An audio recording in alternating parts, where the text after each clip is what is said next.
കേരളത്തിൽ ഒരുപാട് ആളുകൾ എംഎൽഎമാരായിട്ടുണ്ട്. പേര് പോലും ഓർമ്മിച്ചെടുക്കാൻ കഴിയാത്ത ഒരുപാട് പേർ. അതിൽ രാഷ്ട്രീയ കേരളം ഒരിക്കലും മറക്കാൻ പാടില്ലാത്ത ഒരു പേരുണ്ട്. സ്ഥാനത്യാഗത്തിന്റെ പേരിൽ കണ്ണീരൊന്നും ഒഴിക്കാതെ കലാപമൊന്നും ഉണ്ടാക്കാതെ ഇറങ്ങിപ്പോയ ഒരാൾ, സി ഹരിദാസ്. നിലമ്പൂരിൽ ഒരു ഉപതിരഞ്ഞെടുപ്പ് നടക്കുമ്പോൾ ഈ പേര് ചർച്ച ചെയ്യാതെ വാർത്തയാകാതെ പോകാനാകില്ല. ഏതെങ്കിലും സ്ഥാനത്തു നിന്നൊക്കെ മാറേണ്ടി വരുമ്പോൾ കലാപം ഉണ്ടാക്കുന്ന ഒരുപാട് നേതാക്കളെ നമ്മൾ കണ്ടിട്ടുണ്ട്. ആ നേതാക്കളിൽ നിന്നെല്ലാം വ്യത്യസ്തനായ ഒരാളാണ് ഇന്ന് നമുക്കൊപ്പമുള്ളത്, സി ഹരിദാസ്. ഈ മനുഷ്യൻ്റെ പേര് കേരള രാഷ്ട്രീയത്തിൻ്റെ ചരിത്രത്തിൽ അടയാളപ്പെടുത്തി വെച്ചിട്ടുണ്ട്. കേരളത്തിൽ ഏറ്റവും കുറവ് കാലം MLA ആയിരുന്നു അയാൾ. 45 വർഷങ്ങൾക്ക് മുമ്പാണ് ആര്യാടൻ മുഹമ്മദ് പൊന്നാനിയിൽ പാർലമെൻറ്റിലേക്ക് മത്സരിക്കുക. അന്ന് കോൺഗ്രസിൽ 2 വിഭാഗമാണ്. ഞങ്ങൾ ആൻ്റണിൻ്റെ കൂടെ വിപ്ലവകാരികൾ, പുരോഗമനവാദികൾ, മതേതരത്വവാദികൾ.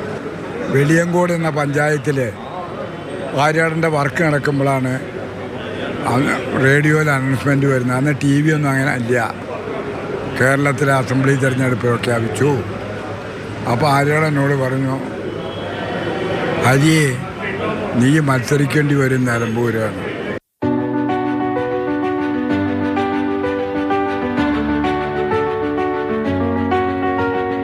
കുഞ്ഞാക്കാന്റെ നിർദ്ദേശം ഹരി ഏറ്റെടുത്തു. നിലമ്പൂരിൽ ഇടതുപക്ഷത്തിന്റെ പിന്തുണയുള്ള സ്ഥാനാർത്ഥിയായി. പ്രചാരണത്തിന് ലഭിച്ചത് വളരെ കുറഞ്ഞ ദിവസങ്ങൾ മാത്രം. തിരഞ്ഞെടുപ്പ് ഫലം വന്നു. C Haridas Nilambur MLA. TK ഹംസയെ തോൽപ്പിച്ചത് 6425 വോട്ടിന്. ഞാൻ ജയിച്ചു. മഞ്ചേരി വെച്ചാണ് വോട്ടെണ്ണിയത്.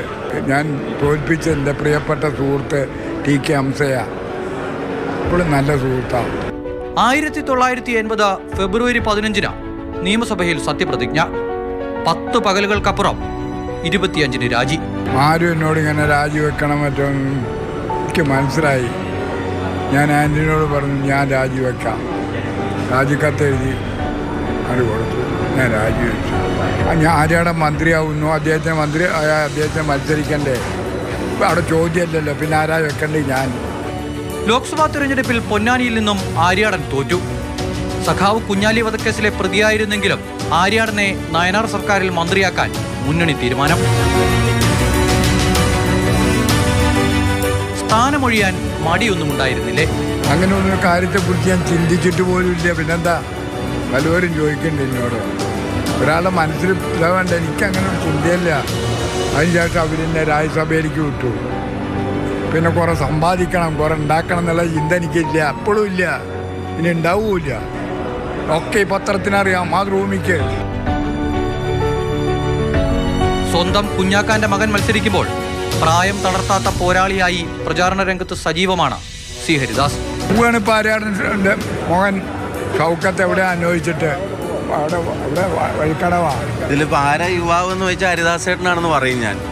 ഹരിദാസേട്ടന് ശാരീരിക പ്രശ്നങ്ങളും ബാധകമല്ല, ഒരു തരത്തിലുള്ള അവശതകളും ബാധകമല്ല. പാർട്ടിയുടെ ഒരാവശ്യം വരുമ്പോൾ രണ്ടും കൽപ്പിച്ചിറങ്ങി നിൽക്കും ഹരിദാസേട്ടൻ.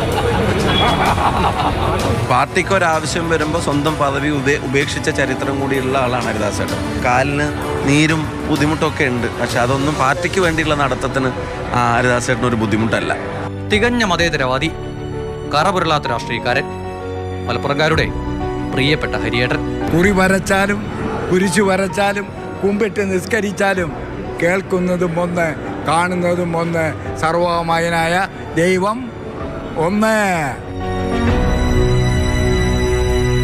അമൽ തേനമ്പറമ്പിൽ, മാതൃഭൂമി ന്യൂസ്, നിലമ്പൂർ.